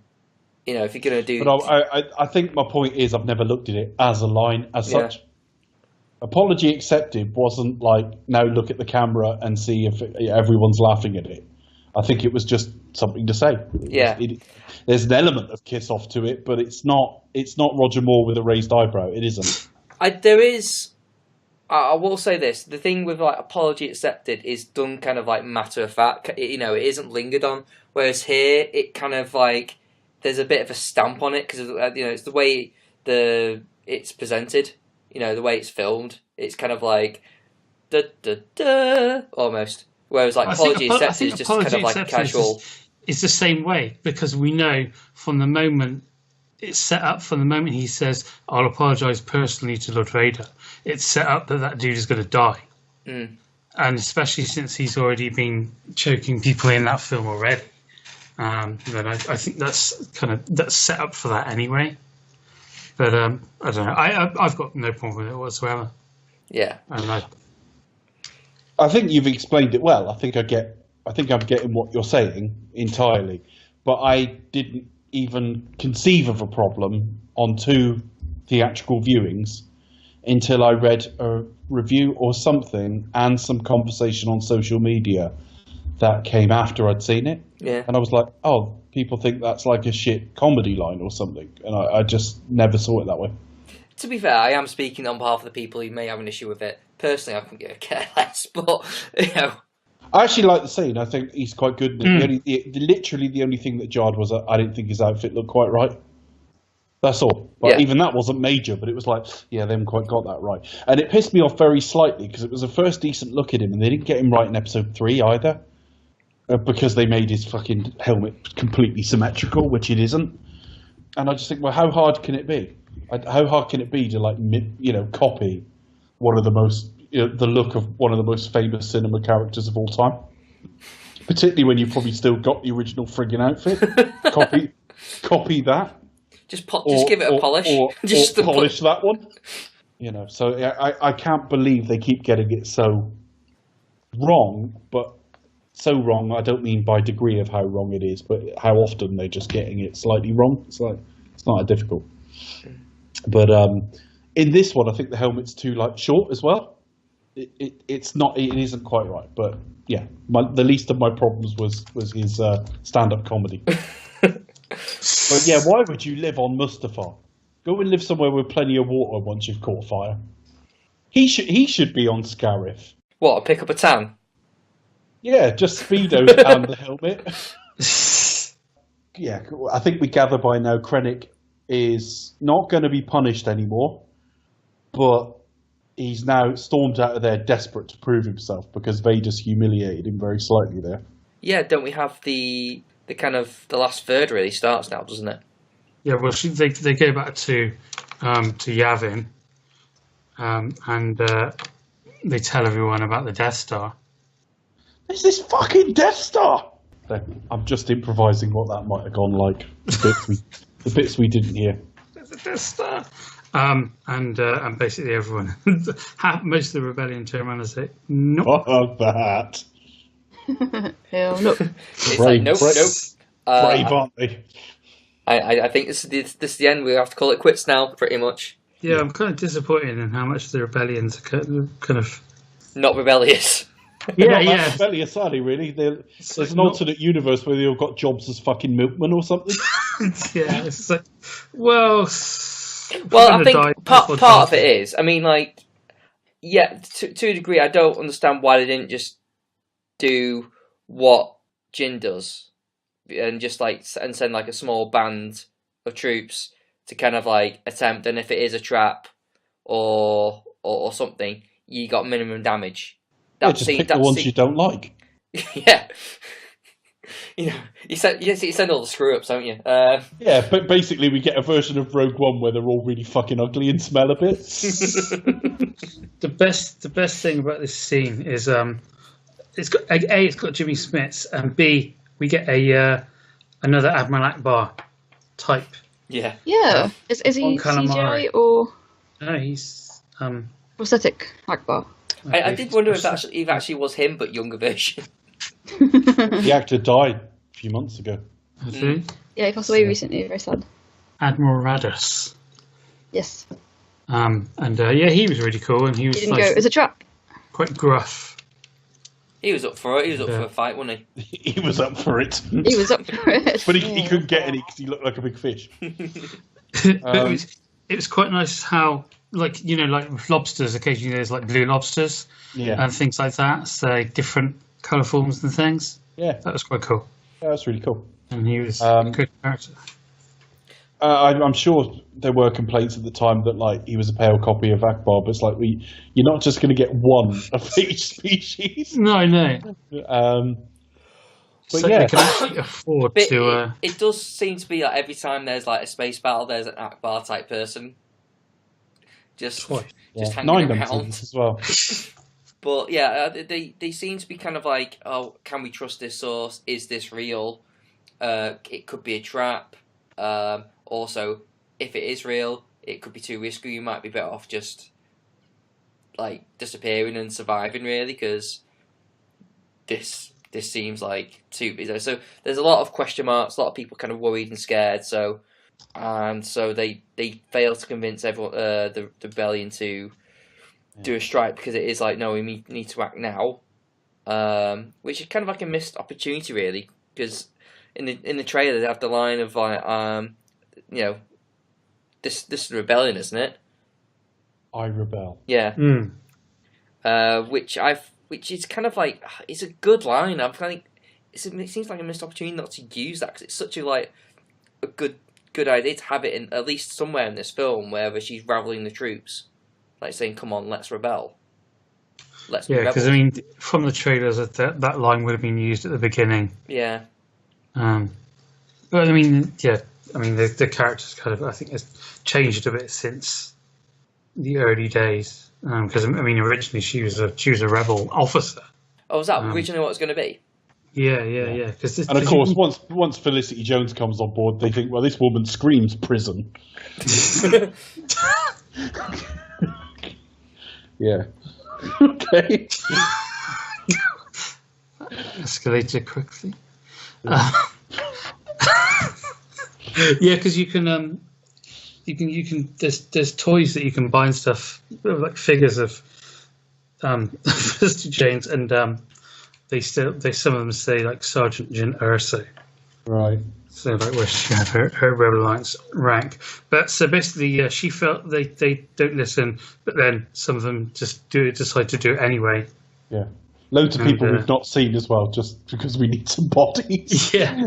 So, thank God extra number 4's in. But Mon Mothma is collateral obviously damage number 4.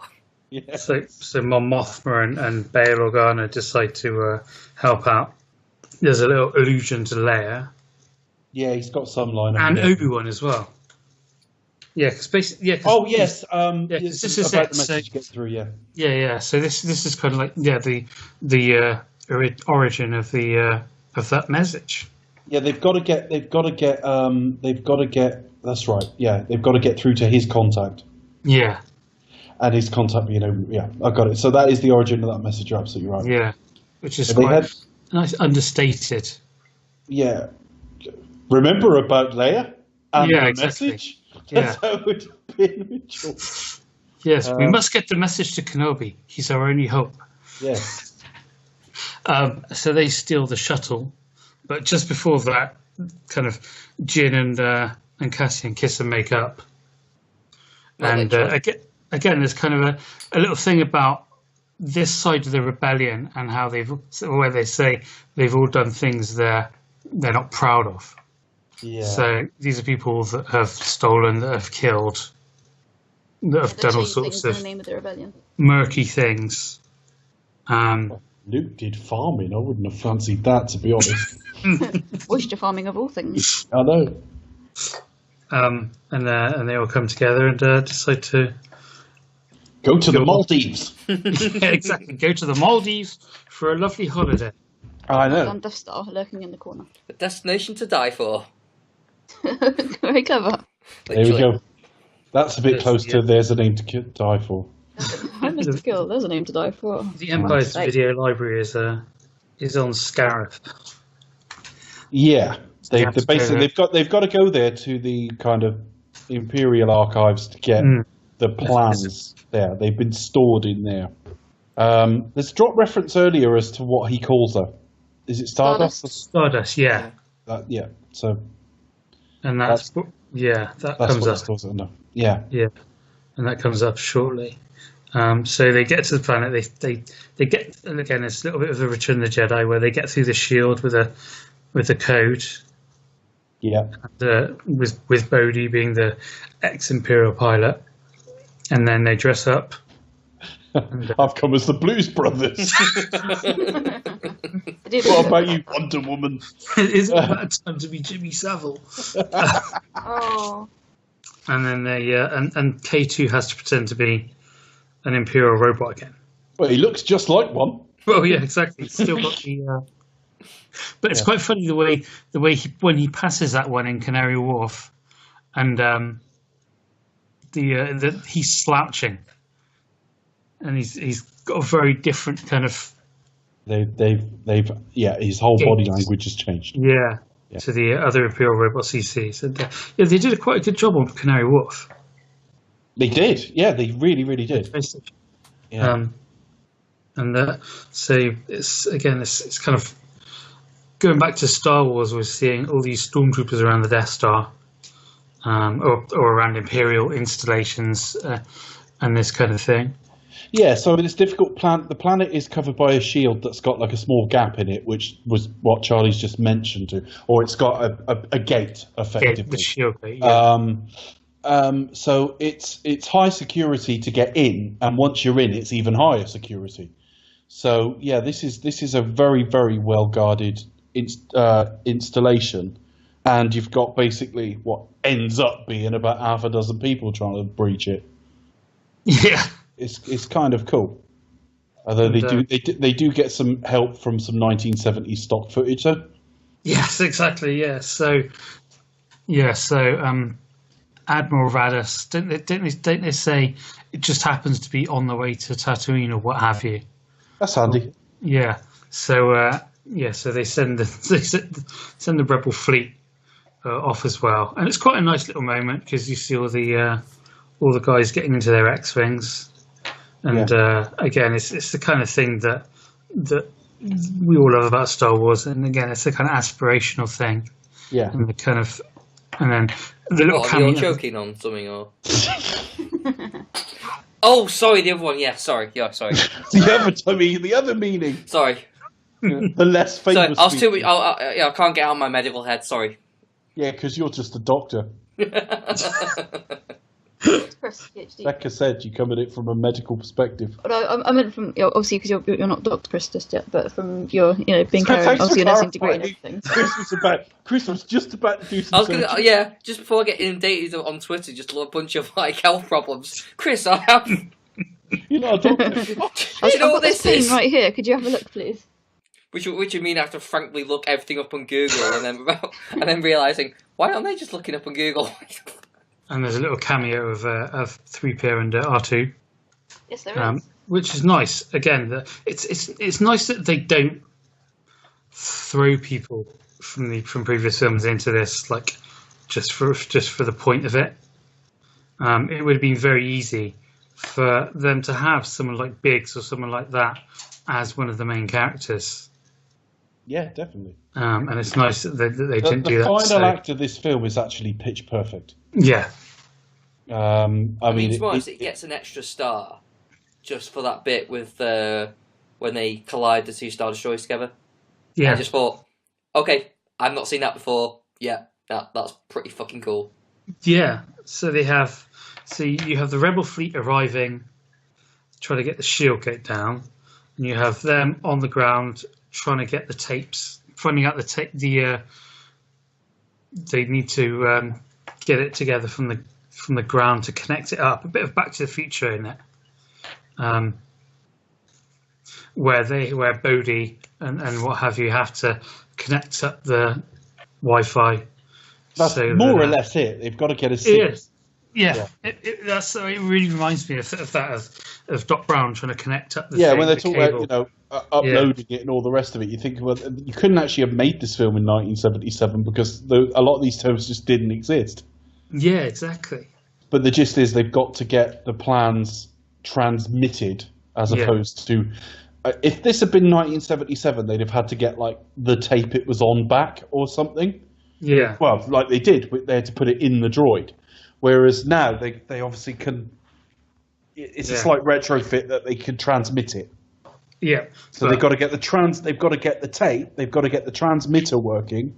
And the gate open so they can get the transmission and the gate through. open, which is half of what the sort of Rebel Alliance are doing. They're trying to force Yeah, so that gate to be broken. So you've got several squadrons. You've got Blue Squadron who managed to get through the gate before it closes, so they can help out down on the ground. And then you've got the old guys from the original Star Wars, very cleverly put in, the Red Leader and Gold Leader. Can't do footage, unused takes, unused footage, that sort of thing. The That's guy, really clever. Gold Leader, Angus McKinns, is still alive, so he was able to do his lines. But the other guy, Drew Henley, was just the unused footage and stuff like that. And it's quite nice that you see someone called Red 5 and then he's destroyed. Yes, Luke will be Red 5. Yeah, so they open it up for Luke. Yeah, so he's. There's a vacancy. At the start of Star Wars, he's looking in the Tatooine Examiner job section. Wanted a 5th Red. Wanted Red 5. I don't know if it was mentioned in the original Star Wars. It was supposed to be Blue 5, but because of all the blue screen stuff, they had to change it to red. So again, that's a nice callback that they've got Blue Squadron here. Yeah. And then you have all kind of cool, really, really cool space action. This is the best space action since Return of the Jedi. Oh, absolutely, yeah. And then you have the he's thrown more.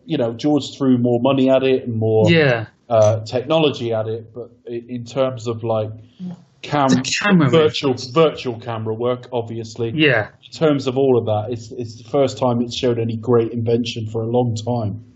Yeah, and also there's kind of pre-AT-ATs down on the surface as well. Yeah. And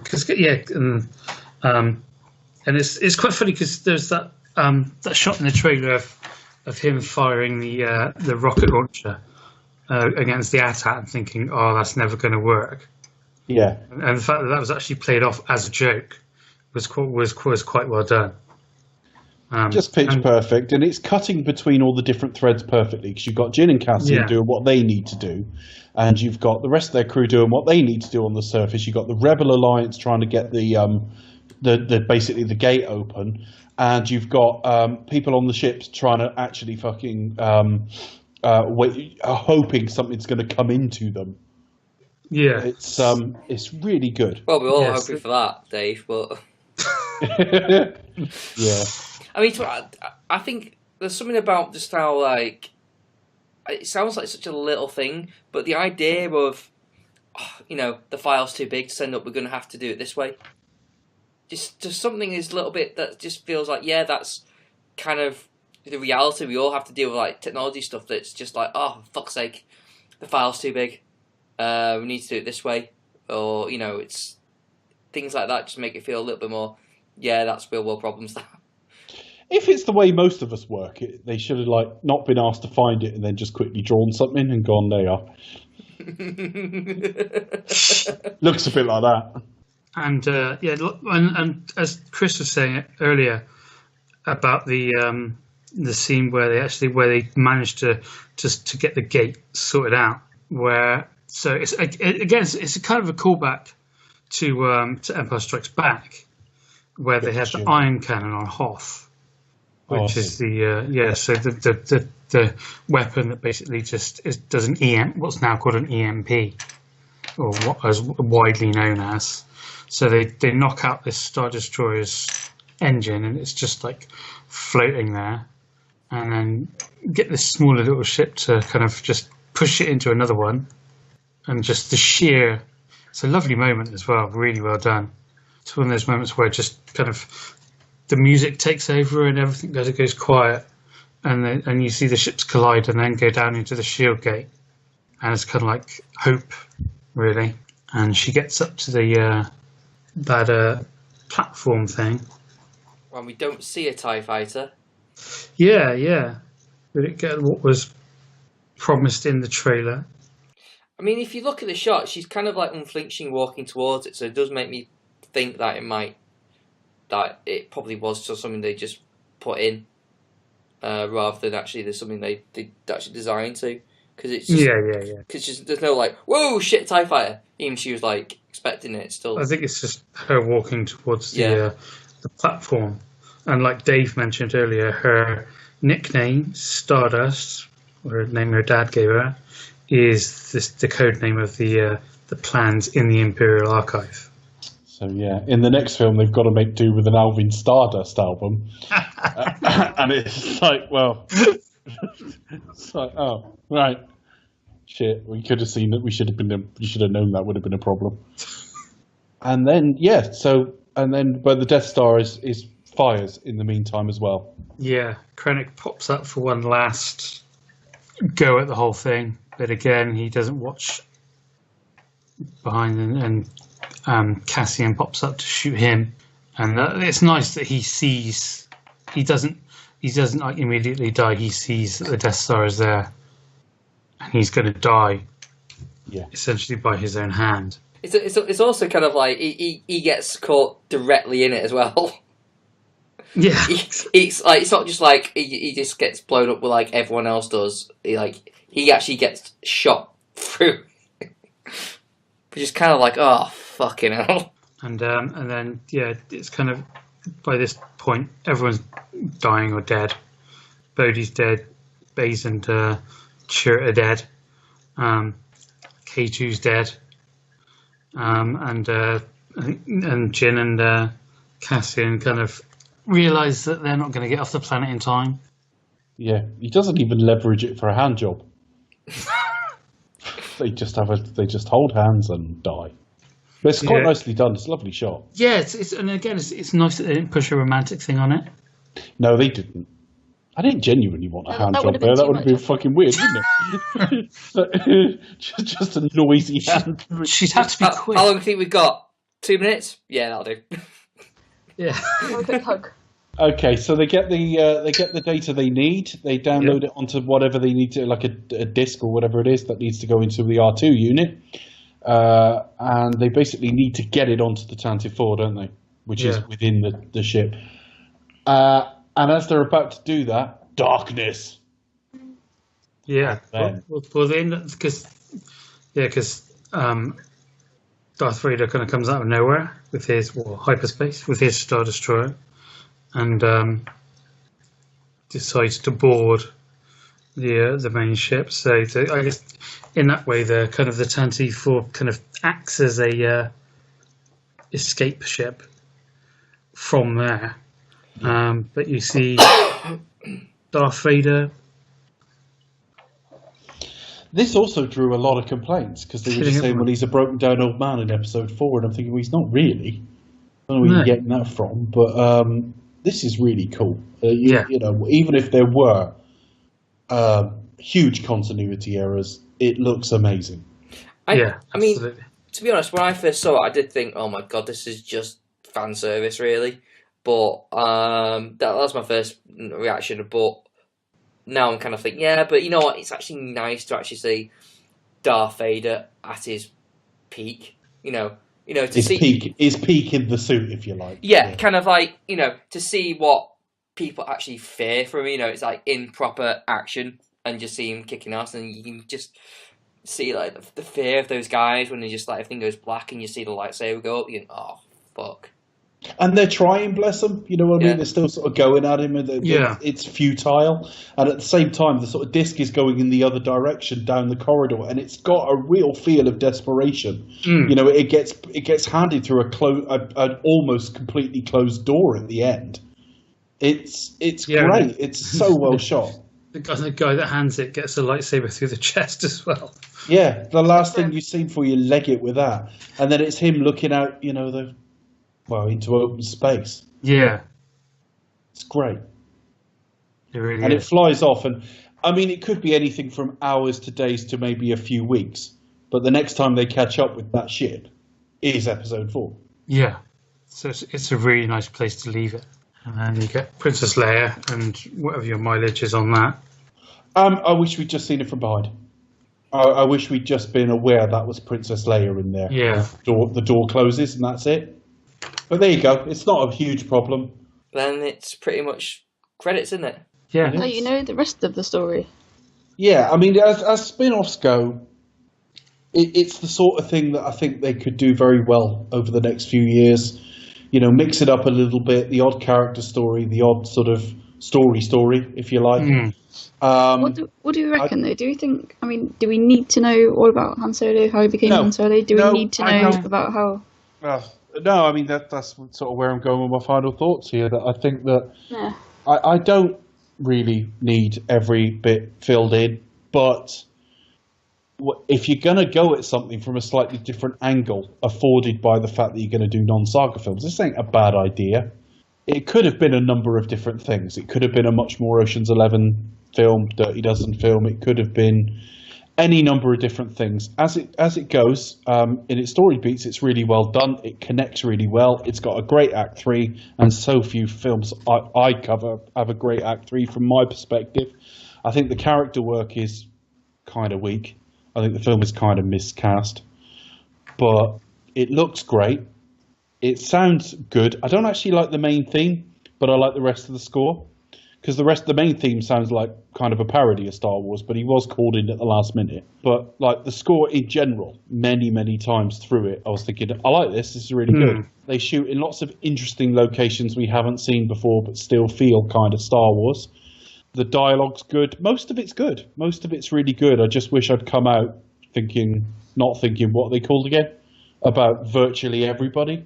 Because it could have been so much better had the characters worked a bit more better, if you'd grown more attached to them. They didn't really resonate with me particularly. But having said that, you know, K2SO was funny and played a really good part. Felicity Jones is really good in it. I think she's miscast, but she's good. And, you know, the idea of paramilitaries and stuff like that in the Star Wars universe, which does muddy the waters on what's good and what isn't. So on balance, it's behind The Force Awakens for me. It's got a bit more originality in it than The Force Awakens in a lot of ways, but I didn't enjoy it anywhere near as much. But yeah, a solid.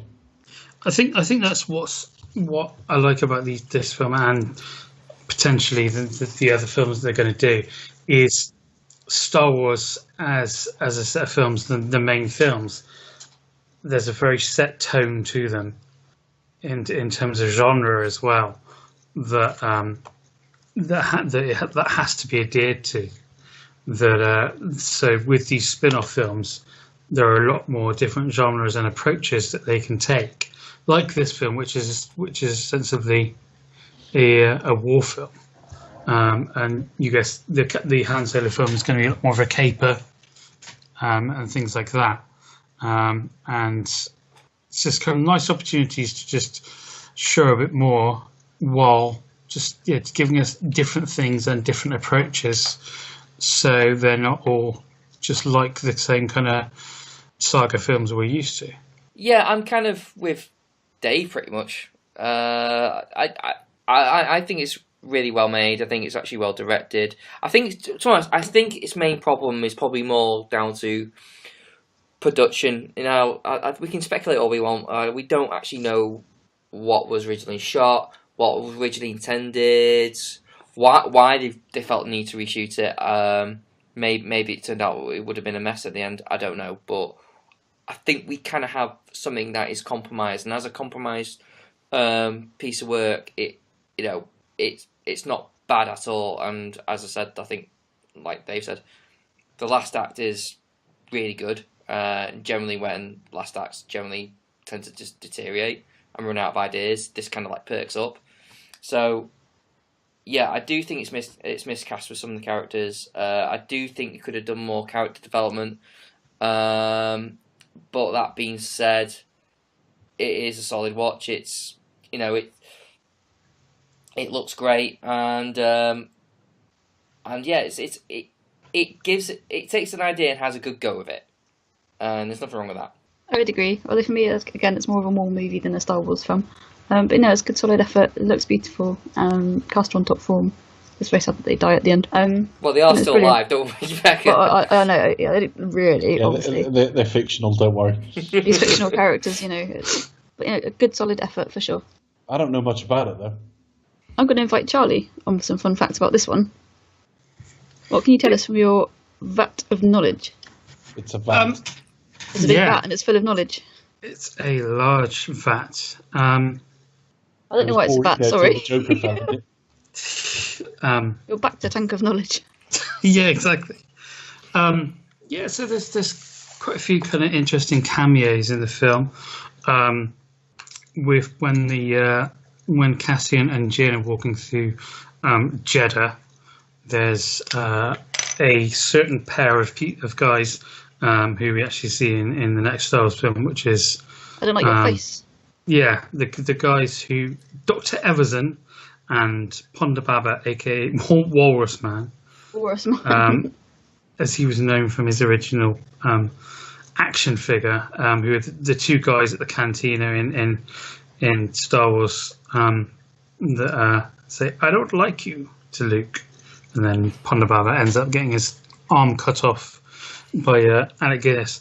But the other one, Dr. Everson, is actually played in this film by Michael Smiley, who people might know from a bunch of films directed by a guy called Ben Wheatley, and he was also in a series which was also kind of Star Wars influence called Spaced, where he played a guy called Tyres. A raver who basically danced to fucking everything with the slightest He raved speed. all the time. Yeah.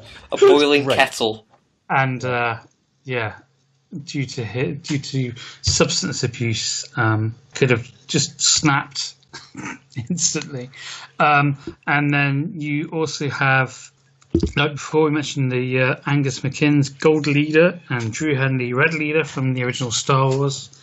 Simon Farnaby was in there as one of Blue Squadron's pilots. You might know him from, if you've ever seen Horrible Histories, he's in that, and he's one of the guys he plays is Death in that, in the stupid Death bit. He's also been in like the Mighty Boosh and things like that. When the Death Star gets activated, the two guys in the laser beam tunnel, whatever you want to call it, that look away for whatever reason as it goes down, are Ryan Johnson and Ram Bergman, who are respectively director and producer of The Last Jedi. There's also kind of like a couple of callbacks to things from Star Wars previously. Darth Vader's castle, which is on Mustafar, as mentioned earlier, is based around a concept art by Ralph McQuarrie from The Empire Strikes Back. So originally he was going to have a castle in that film. And Chirrut and Baze are called the Guardians of the Whills. Now, when Star Wars was originally written, it was known as, well, it's basically, it's kind of like the way at the end of Lord of the Rings, it's like, oh, it's all told from a book. So this book was called The Journal of the Whills, and supposedly in this book was all these tales of the wars to come and what have you. And there's kind of ideas that Whills were like this kind of these spiritual beings, and once upon a time there was rumours that Yoda was supposed to be one, and things like that. So little callbacks to that. That's fun, folks. That's fun, Yeah, folks. so, I'd say it slight questioningly because it was genuinely fun, but I wasn't sure if he was finished. I was thinking, That's fun and complete, folks. Okay, so we're actually done with reviews. We've just got one more to come, which we'll get to in a bit. Social media. I'll go first. You can find me at Cinematronics on the old Twitter. You can find this podcast, as long as the old podcasts I've done before, on cinematronics.co.uk, where I will post these episodes of Do You Expect to Talk. I probably will post some some Cinematronics episodes. Probably going to take me... When Dave's available. Yeah. Make them It's more to do with availability. Well, I think once I've got a certain thing out the way, I might actually be more proactive. Who knows? I might get it done sooner, but So Chris's thing's in the way. Yes, it's always in the way. Yeah. Fair enough. When are you going to post Force Awakens? Probably be tomorrow now. Cool. That's irrelevant to anyone listening to this because it's already out. Yeah, I thought we did it already, but never mind. I hope you enjoyed that, folks. Well, That's been out hopefully it'll be out by the time you listen to this. Well, yeah. Anyway. You can find me at Movie Drone on the new Twitter, same as the old Twitter. So come and say get hello fooled again, folks. Yeah, come say hello and come and tell me what your favourite TV theme is, because I'm collating something at the moment that's potentially part of a project I'm working on. So Cheers. Yeah, come and tell me that. Cheers. I did see a list on Den of Geek about the top kids' TV themes, so I might resend you a list. I think I only named I'm not saying three, thank you, by the way. I'm genuinely. No, yeah, because you said cheers, and I was thinking, oh, really? He's thanking me. Why is he thanking me? And then I realised, cheers. Oh, but everybody knows your name. Any reaction at all? And I'm like, you think takes everything you got. Yeah, that's a classic tune. You can find me wonderful at the Pasty Kid 1976 on Twitter. You can find us on Twitter at Expect Us to Talk, on Facebook.com/Expect Us to Talk, and you can also find us on the YouTube Do Expect Us to Talk, and also search for us on iTunes and Stitcher. With iTunes especially, please make sure you give us a glowing 5-star review. It helps us to rank higher in the search and attract more lovely listeners. Speaking of cheers, and Ted Danson, did you see I tweeted Mary Steenburgen? Oh yeah, I didn't. To ask her if he's ever fallen off his chair. Did she reply? No, not yet. Oh. I like the fact we've got good people on this, though. I asked the Pope, and he was fucking useless. The Pope. Well, if anyone's going to know this. And Robert Darby replied, but yeah, Robert Darby's the only one, to reply to. I don't know what got into my head. I thought I need to ask someone, and I asked Robert Darby, the Pope, and NASA. But what's great about Robert Darby, he actually sort of like, it's almost as if he was in on the joke. He was. He was totally in on the joke. Well, I mean, not that we told him beforehand, but he spotted it for what it was. Yeah. Robert Darby's amazing until he starts going on about being a Politics, Trump supporter. Yeah, apart from that, yeah. But otherwise, he's great, and we'd love to have him on the show sometime. Yeah, indeed. And, yes, really would, definitely. Discuss 3 men and a baby. Benicio del Toro as well, who's obviously now, he's in a Star Wars film now. Yes. Perhaps he's the Last Jedi. Yeah, I always thought, because didn't they cast him as a villain? There's some confusion at that. He was kind of like announced as like unnamed villain, and now he's kind of like, no, he's not a villain. He's just kind of like a small character, which makes you think, Yeah, I think from what I understand, he's well, you don't know if he's a villain or not. He probably is. I hope that gets answered at some point. No, they'll leave that to episode 9. Right, 1 episode to go. Well, apart from obviously any new Star Wars films, including the new Star Wars films that comes along, but we do have one more show to cover, which means Becca. Do you expect us to talk? We'll return with our commentary on Empire Strikes Back.